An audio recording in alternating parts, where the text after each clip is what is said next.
안녕하세요. 오늘은 12월 2일, 지금 시간은 오후 11시입니다. 미국의 고용지표 지수가 높게 나와서 미국 증시는 지금 폭락하고 있습니다. 우크라이나 러시아 전쟁에 대한 종전 협상론이 나오고 있고요. 중국은 위드 코로나로 점진적으로 가는 중에 있습니다. 중국 CATL이 선박용 배터리를 확대한다 하고요.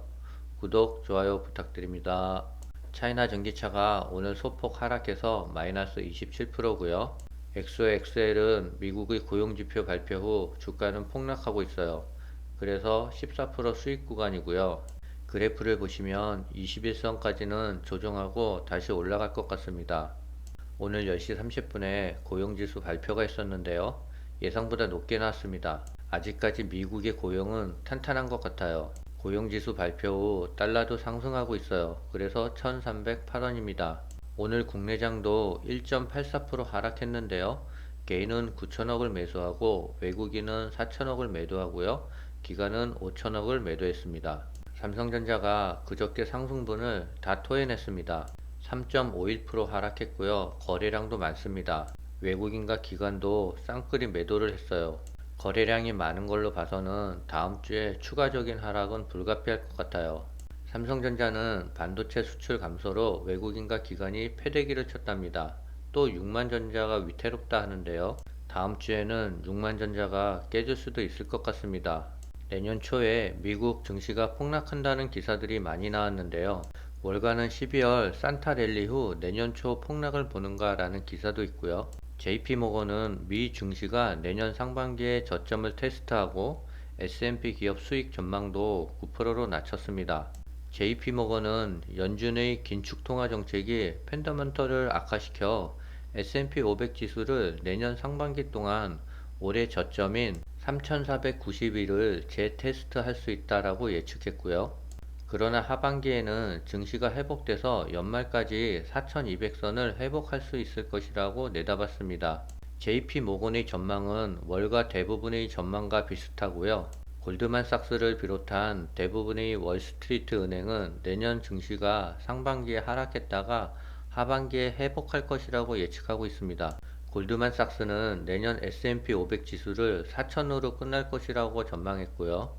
모건스탠리는 3,900에 그칠 것이라고 예상했습니다.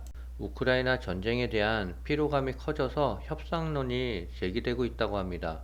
우크라이나 전쟁이 9개월을 넘어 장기화하는 상황에서 협상론이 다시 동시다발적으로 제기되고 있고요. 전쟁의 당사국인 우크라이나와 러시아의 타협점은 보이지 않지만 피로를 느끼는 세계 곳곳에서 대화를 적극 지원하겠다는 언급이 쏟아지고 있습니다. 1일 현지 외신에 따르면 조 바이든 대통령과 시진핑 주석, 마크롱 프랑스 대통령, 숄츠 독일 총리 등이 이 같은 협상론에 동참했다 하고요.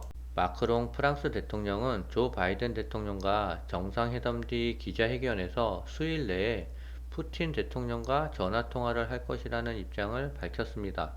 숄츠 독일 총리도 러시아가 공격 행위만 중단한다면 유럽 안보 문제와 관련해 러시아와 기꺼이 대화를 나눌 준비가 됐다면서 러시아를 대화의 상대로 인정하는 취지의 발언을 내놨다고 합니다.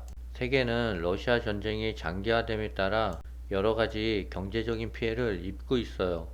그래서 이 전쟁을 종식시키기 위해 협력을 강구하고 있습니다. 차이나 전기차는 오늘 0.6% 하락했어요.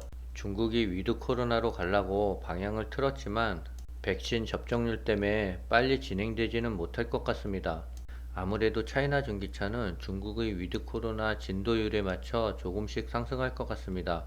중국의 관영 매체에서 오미크론에 대해서 겁먹지 말라는 기사가 나왔습니다. 중국에서 제로 코로나 반대 시위가 동시다발적으로 발생한 가운데 중국 방역 사령탑의 발언에서 돌연 제로 코로나가 사라졌다고 하는데요. 때맞춰 관영 매체에서는 오미크론에 겁먹지 말라고 밝혀 중국이 제로 코로나 폐지 수순을 밟고 있다는 관측에 점점 더 무게를 실리고 있답니다. 중국이 민심이 폭발하자 하루아침에 오미크론의 병원성이 약하다는 선전을 하면서 출구 전략을 모색하는 모양이라고 합니다. 중국 고위 관리자가 오미크론의 병원성 약화를 언급한 것은 처음이라고 하고요.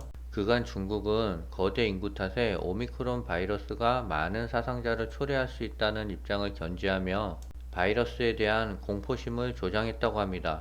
전부 같은 기사인데요. 제로 코로나 탈출구 찾은 중국, 오미크론 위험성 낮아. 80세 이상 백신 접종률 90%로 중국 위드 코로나 수순 제시. 오미크론에 쫄지마 중국 봉쇄 풀고 위드 코로나로 태세 전환. 여러 가지 기사가 나왔는데요. 위드 코로나는 하루아침에 이루어지지는 않을 것 같아요.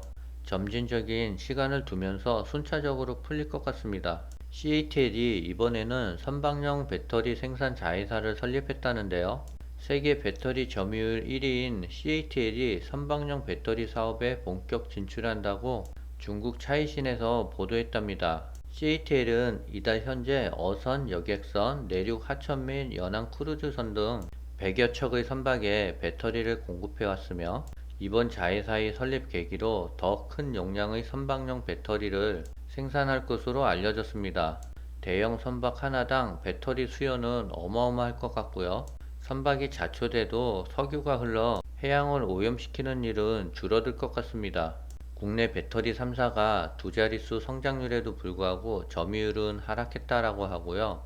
CATL은 혼자 독주를 하고 있답니다. 10월 전기차 배터리 사용량은 전년 대비 73.6%가 올랐고요. 국내 배터리 3사를 합산한 점유율은 지난해는 26.6%였고요. 올해는 21.6%로 내려갔습니다. 중국 시장은 전년 대비 2배 이상 성장했으며 상당수 중국계 업체들이 시장 성장을 주도했다며 전기차 배터리 시장은 원자재 수급난에도 28개월째 꾸준한 성장세를 보이며 중국계 중심으로 점유율이 상승하고 있다고 합니다. 지금 시간은 11시 55분이고요.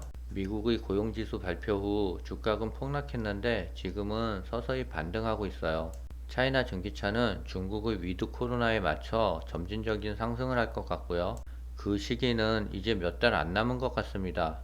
조금 더 참고 인내하면서 기다려 보자고요. 오늘은 여기까지입니다.